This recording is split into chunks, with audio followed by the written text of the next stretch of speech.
Hey guys, wanted to give you a quick tip on late season hunting and standing food. Standing food is very crucial in our late season success. In fact, that's the reason that we have the majority of the deer on the farm this time of year. We have some other farms that we hunt this time of year that really have no standing food. And as far as deer population and deer numbers go, this time of year, there's not many deer on those farms. But this particular one, our main farm, we leave standing food in a couple of the ag fields. And we have them set up for different winds. This one in particular, we have standing corn left here, and really a good way to go about that is create a good relationship with your farmer. And a lot of people don't realize that, you know, it's actually not that expensive to actually leave food on the farm. We just create that relationship with our farmer, pay him a few $100, and that'll actually get you an acre or two of standing food to leave throughout the late season. It covers that farmer's cost to plant the seed and then his profit for not harvesting the crop. So like I said, we've created that relationship. We talk it over with him, basically negotiate on a fair price of leaving some standing food, and then we set up our blinds on these standing food plots. And typically we keep the standing food close to the timber. That way the deer can bed just inside the timber, maybe 100, 200 yards away back in there. They feel comfortable coming to it. It's right on the edge of the field, so they don't have to go far out to find it, and they stay somewhat comfortable being close to the timber. And we've seen a lot of success over the years. In fact, we've been hunting the last few days, and we've probably seen well over 100 deer between this standing food plot and another one on another field. So love late season, and like I said, standing food is very crucial in the success for late season hunting. So with another tip on late season hunting, I want to talk about weather. Standing food is one extremely crucial thing to have for the late season. In fact, it's probably the most important, but the second most important, which is very close to that, is having the right weather.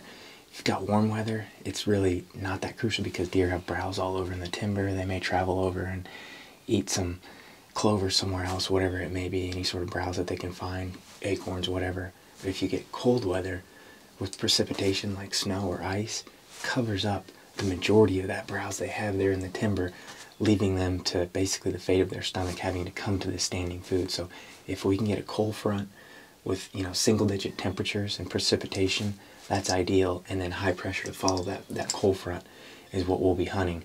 The last couple of days we've been following post cold front, where it's gotten sunny, warmed back up a little bit, still at high pressure, got a north wind, and we're hunting over some standing corn here, and deer have been piling in here. We saw a lot of deer last night, and we should see quite a few this afternoon as well. So looking for that cold front followed by a high pressure system is ideal. Whether it's a north or south wind, it's just following a cold front. Typically it's a north wind, but sometimes you get that south wind with some high pressure, and it can still be good as well. So that's the type of weather we're looking for in the late season months. Another very crucial portion to our success for late season is trail camera placement. I heavily rely on my cell cameras this time of year, or trail cameras in general, for what's showing up on the standing food that we leave. And the placement's also very crucial. So I've got a cell camera on this particular plot that we're hunting, right where the deer enter into the standing corn. And it's right over here on the northern edge of this plot. We've got the timber to our north. We're hunting this with the north wind. We're on the south side of the standing food here. And I've got the camera right there at the edge of the timber where the deer come out and enter into this plot here. I've got another one for a south wind on the other side of the farm, and it's right on the edge of the timber as well, right where those deer enter that food source. I can catch them coming and going. I'll try to find a trail, or even maybe a scrape. I know there's a scrape right over there where the deer come in, so that also kind of attracts all the deer. So I'm getting them coming in and out of that standing food, and gives you a great idea of what's there, what you're hunting.